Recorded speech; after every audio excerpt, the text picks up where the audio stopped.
Literally Instagram. Oh, you didn't throw it up yet? No, I did. Oh. How about we put the phones away? Opportune time. Come on. Yeah. NCAA champions, Trinity College, head coach Matt Greason, Ethan Holdaway, Nathaniel Kilbron, and Bill Flynn. Coach, if you want to start with the opening statement, we'll go from there. Yeah, again, I mentioned this last night. Want to first and foremost thank everybody that's here and supporting Division III college ice hockey. Anything we can do to grow our brand is greatly appreciated. You guys do a wonderful job of that. So thanks for trekking out here to Minneapolis and covering this great event. Thank you to University of Minnesota and everybody who put in so much hard work here to make this tournament such a success. On top of that, just a special day, and I'm not going to be able to articulate it quite right at this point, but this group of guys is, if you ever spend any amount of time around them, you know immediately how special they are as people. Today, everybody learned how special they are as hockey players, but this is one of the best group of young men I have ever been fortunate enough to be around, and I was so spoiled to go to 82 practices with them, and every game this year, every team meeting, every lift, every workout, I got to be with these guys, and they are unbelievable people, and I could not be happy for every guy down in that locker room who gave their heart and soul for this program and for each other. It's just an unbelievable feeling, and I'm really proud of these guys.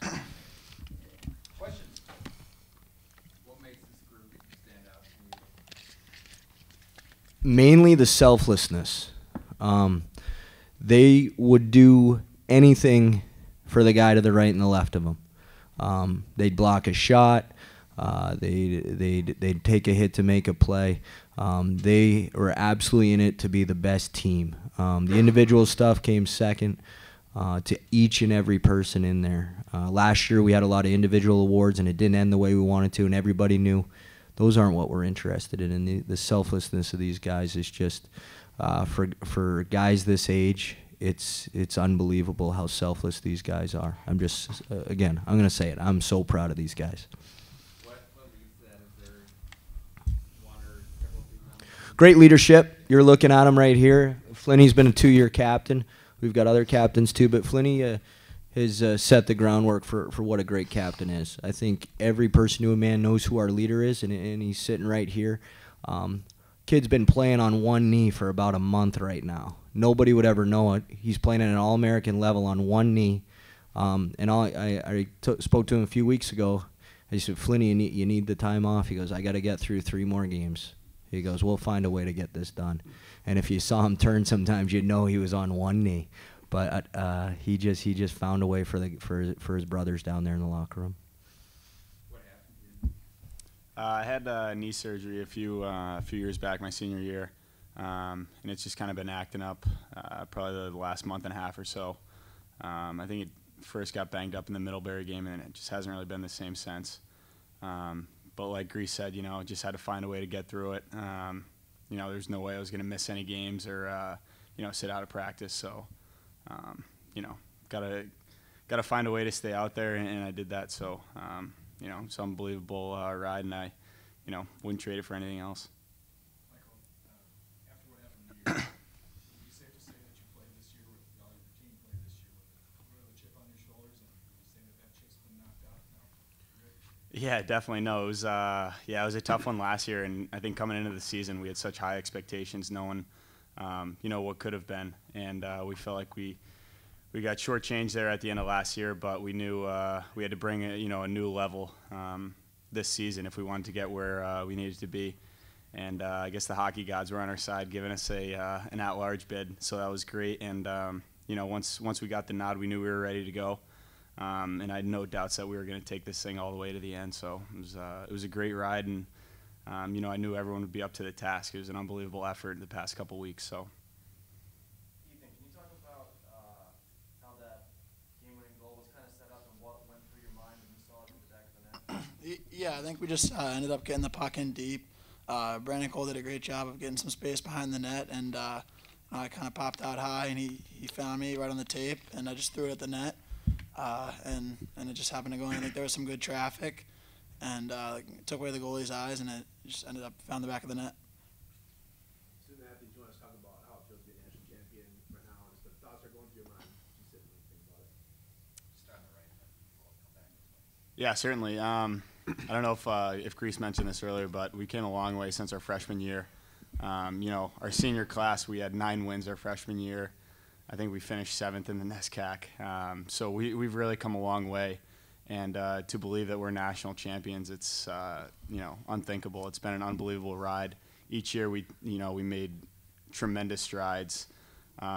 Grease has done a great job bringing high-end players into the program. We have a huge senior class, so every guy in the locker room is a leader, and it's just been an unbelievable chemistry this year. Everything's really just fallen into place, and you kind of look to this year as the year that things were going to come together, and they certainly did. So, being a national champion, it's it's probably one of the best days of my life, and it's going to continue to be that forever. So, couldn't be happier for the rest of the team, for Grease, for the guys up here.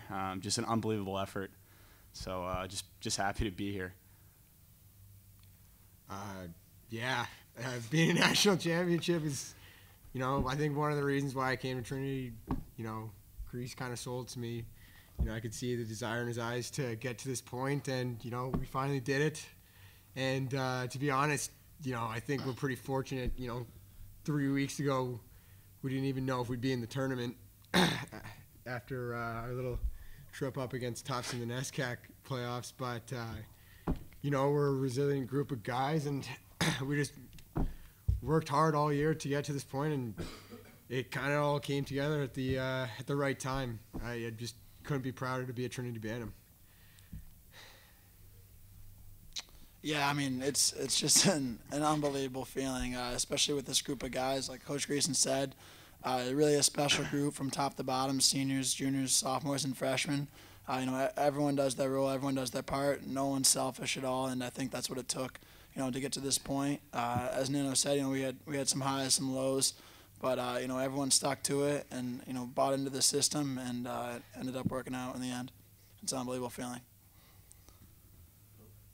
Coach Greason, just kind of to rewind a bit back to the midpoint of the third period when you gave up that equalizer.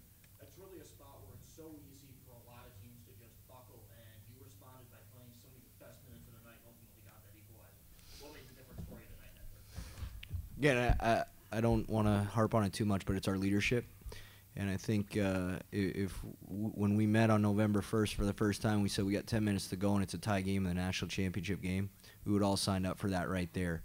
And if I say, guys, it's up to your will and your commitment to one another to pull this out in the last 10 minutes, I knew these guys would respond, and that's exactly what they did. And that was the message. And it didn't come from me. It came from them.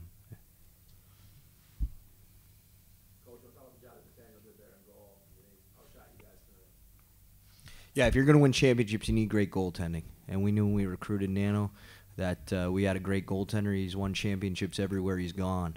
We have a few guys like that, T.J. Sherman, Ryan Cole, and Nano won a big championship before. And we knew, let's put it this way, you step off the bus with the best goaltender, you have a pretty darn good chance to win a hockey game. And that's what we had all year, in my opinion. I got all the confidence in the world in him. His teammates have all the confidence in the world in him, and we knew if we happened to slip up, which we did a few times tonight, he'd be right there to bail us out, and he was time and again.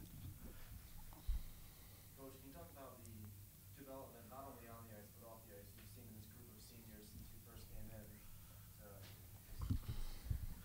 Well, I'll try to keep this short.